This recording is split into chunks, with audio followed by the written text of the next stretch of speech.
특별히 셈을 통하여서 그 길을 이어나가시죠. 아브라함을 볼까요? 사탄의 얼씨구나 좋아했을 것입니다. 99세가 되기까지 아브라함에게는 씨가 없었어요. 자녀가 없었습니다. 그런데 하나님께서 이삭을 주시죠. 야곱은 어떻습니까? 12아들을 통하여서 그 씨를 이어가나 싶었더니 다 타락해버립니다. 그나마 유다의 아들 중에서, 그죠? 유다의 아들 중에서도 어떻습니까? 모든 씨들이 다 좋았던 건 아니죠. 여러분, 보아스 여러분 잘 아시죠? 보아스. 룻과 결혼했던 보아스. 보아스가 할아버지였습니다. 여러분 아십니까? 할아버지였어요. 아마 신학자들은요, 이 보아스가 그의 어머니였던 룻이 모압 여인이었기 때문에 이스라엘 공동체의 인사이드에 돌리면 아웃사이드를 도는 그 모습, 이방인으로서 그거 당하는, 왕따 당하는 모습을 보면서 나는 결혼 안 할래. 아마 그런 생각했을지도 몰라요. 그런데 하나님께서 절대적인 룻이라는 여인을 통해서 생명을, 씨를 이어나가게 합니다. 다윗 다음에 어떻습니까? 솔로몬, 르호보암, 아비야, 아사, 요사밧, 여호람. 여호람 때 어떤 사건이 있습니까?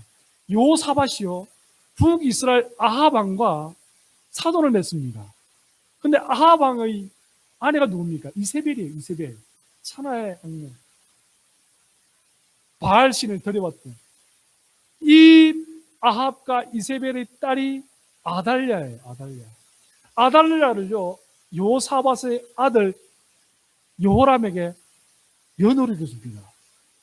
그런데요, 이 아달랴가 더 악한 여자라 가지고 유다의 씨를 다 없애버립니다. 싹 다 없애버려요. 그런데 하나님께서 단 한 명, 요아스라는 태어난 지 8개월 밖에 안 되는 그 아이를 시녀를 통해서, 그 보모를 통해서 탈출시킵니다. 그래서 유다의 피가 계속 흘러가게 만드는 거예요. 결국 유다의 씨를 통해서 예수님이 탄생하게 되죠. 하나님의 계획이 바로 그것입니다. 하나님께서는 계획하시는 것이죠.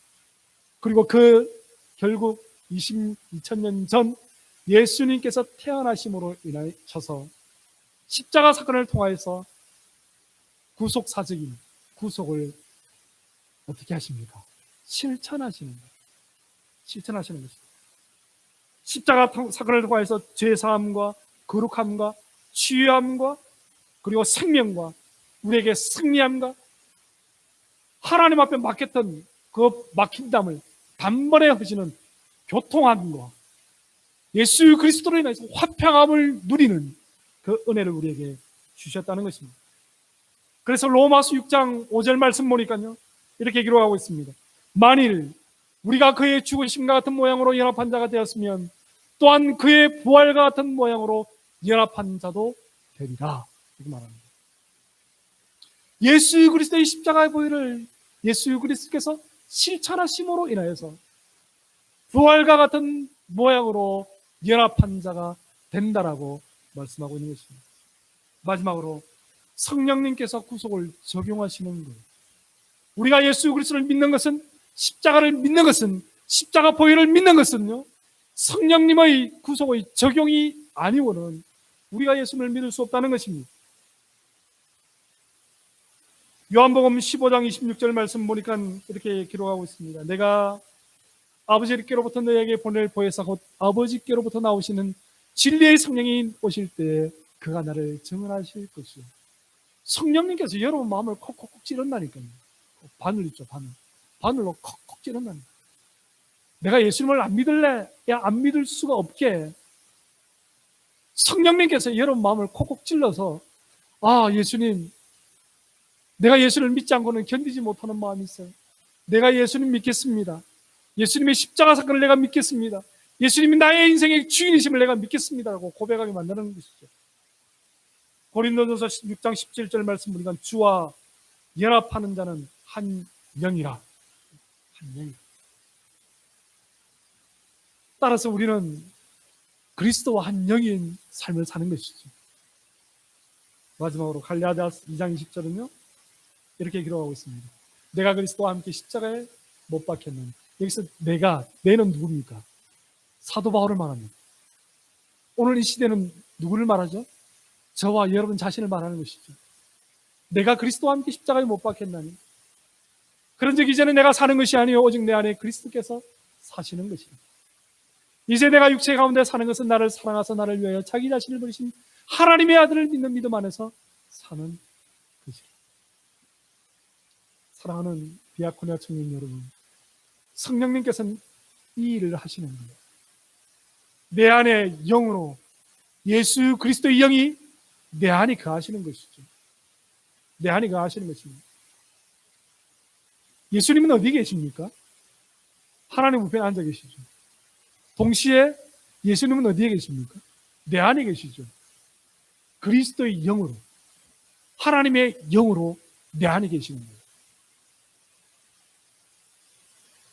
따라서 이제 내가 사는 것이 아니라 내 안에 계신 그리스도로 사는 삶을 사는 것입니다. 시편 133편 말씀 보니까 이렇게 기록하고 있습니다. 형제가 연합하여 동감하여 주 그리스도라고 합니다. 형제가 연합하여 동감하여 주 그리스도라고 합니다. 오늘 시온의 산들을 내리는 것 같아요. 거기서 여호와께서 복을 명하셨나니 곧 뭐라? 영생이로다. 영생이로다. 이것이 바로 부활의 첫 열매와 연결되어집니다. 부활의 첫 열매는 우리에게 무엇을 주는 것입니까? 영생을 주는 거예요. 영생. 우리의 소망은 어디에 있습니까? 영원히 사는 것입니다. 누구와? 우리의 아버지 되신 여호와 하나님과 우리의 친구 되신, 우리의 주인 되신 예수 그리스도와 동거하면서 영생을 누리는 것입니다. 사랑하는 디아코니아 청년 여러분, 예수님이 왜 부활하셨습니까? 예수님의 부활이 곧 나의 부활이기 때문에 그렇다는 거예요. 예수님의 부활이 첫 열매 되심을 우리는 인정하기 때문에 우리도 예수님을 따라서 두 번째 부활을 경험하게 되어지는 것입니다. 첫 열매 되신 예수 그리스도, 두 번째 열매된 저와 여러분들이 그 부활을 경험하게 되어질 것입니다. 예수님이 다시 오시는 그날 우리는 영화로운 부활을 경험하게 되어질 것입니다. 예수 그리스도와 연합된 삶을, 연합된 부활을 경험하게 되어질 것입니다. 부활된 몸으로서 이제 내가 사는 것이 아니요 내 안에 계신 예수 그리스도로 인하여 삶을 살아가는 삶을 살게 될 것입니다. 사랑하는 디아코니아 청년 여러분, 그 부활의 영광을 기대하시고 부활의 첫 열매 되신 예수 그리스도 여러분 마음속에 꼭 담아두시길 주님의 이름으로 소망합니다. 언젠가 하나님이 여러분들에게 물어보실 것입니다. 여러분 마음속에, 너의 마음속엔 무엇이 있느냐? 어느 누구도 이 질문에 피하지 못할 것입니다. 마지막 순간에 하나님이 저와 여러분들에게 물어보실 때, 하나님, 내 안에 부활의 첫 열매 되신 예수 그리스도가 있습니다.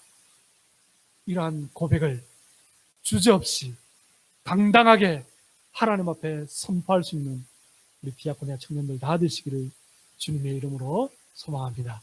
기도하시겠습니다.